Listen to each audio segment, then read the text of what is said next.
मूल रूप से विदिशा चिली में जन्मे और शिक्षा दीक्षा ग्रहण करने वाले प्रफुल्ल जैन का आज हुआ स्वागत।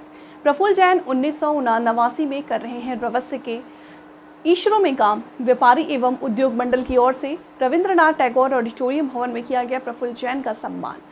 अपने सम्मान समारोह में प्रफुल्ल जैन ने रखी अपनी मन की बात। विभिन्न स्कूलों के विद्यार्थियों के सामने सेमिनार में रखी भारतीय अंतरिक्ष अनुसंधान संस्थान द्वारा चंद्रयान 3 की मदद से चंद्रयान के दक्षिणी ध्रुव जहां अब तक कोई नहीं पहुंचा, वहां सफलतापूर्वक लैंड करके अपने पहले देश बनने का गौरव हासिल किया है। इसरो के इस टीम के सदस्य विदिशा जिले के रहने वाले प्रफुल्ल जैन, जो विदिशा के SSTI कॉलेज की इंजीनियरिंग करने के बाद इसरो में शामिल हुए, तब से अभी तक वो काम कर रहे हैं। चंद्रयान की सफलता के बाद व्यापार एवं उद्योग मंडल के प्रदेश अध्यक्ष राजेश जैन और उनके सदस्य द्वारा रविंद्रनाथ टैगोर ऑडिटोरियम में उनका भव्य स्वागत किया गया। विद्यार्थियों ने अंतरिक्ष, इसरो और चंद्रयान विक्रम लैंडर सहित अन्य विषयों को लेकर के कई सवाल किया और उन रोचक सवालों का रोचक जवाब भी उन्हें मिला।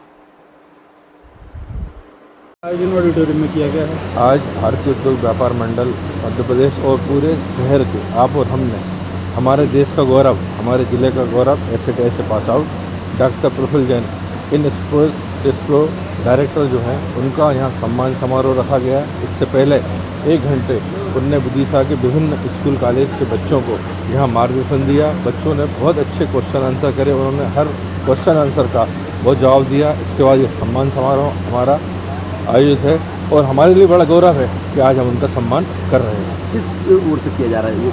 भारतीय उद्योग व्यापार मंडल द्वारा। विदिशा से पहले आपका जुड़ाव बताएं किस तरीके से है, फिर अपन आगे की बात करें। विदिशा की मिट्टी और बेतवा के पानी से तो हम बचपन ही मेरा यहाँ पे जन्म मेरा गंजबासौदा में हुआ। यही मैं पला बढ़ा। प्राथमिक शिक्षा, माध्यमिक शिक्षा और हाई स्कूल की शिक्षा गंजबासौदा से मैंने की। इसके बाद फिर SSTI में से मैंने इंजीनियरिंग की। तो विदिशा से तो बहुत लंबा मेरा लगाव रहा ही है। और मेरे माता और पिता यहाँ पे गंजबासौदा में थे। बासुदा में वो कॉलेज में प्रोफेसर थे और वहीं से वो रिटायर भी हुए। यहाँ पिछले 10 साल के पहले तक तो वो गंजबासुदा में ही थे। विदिशा से इसरो तक का सफ़र कैसा रहा और कब आप इसरो में शामिल हुए? तो मैं इसरो में मार्च 1989 में मेरा सिलेक्शन हुआ था और हैदराबाद के सेंटर में इसरो के में वहाँ मेरा चयन हुआ था।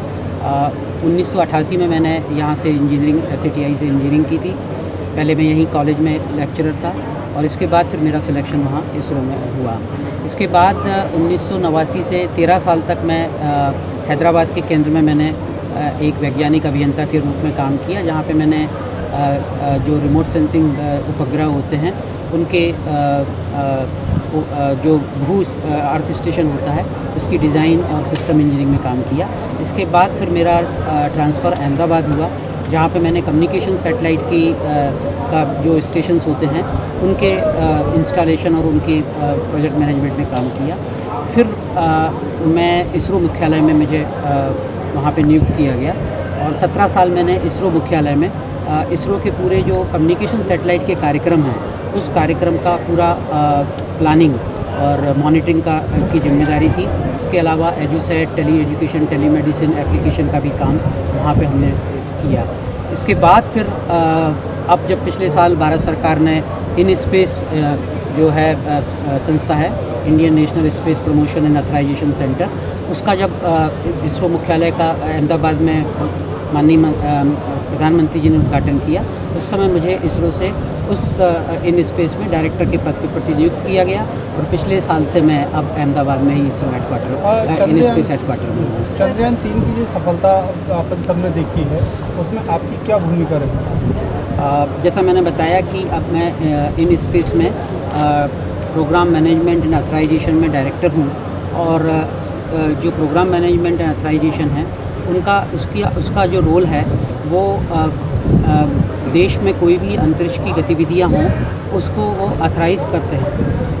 उनके ऑथराइजेशन के बाद ही कोई भी गतिविधि होती है, चाहे वो गवर्नमेंट इंस्टीट्यूट हो या इसरो जैसी संस्था हो या निजी संस्था हो। तो चंद्रयान 3 का जो लॉन्च थी एज़ वेल एज़ जो उनका पेलोड जो रोवर और लैंडर था उसका अधिग्रहण मैंने किया था।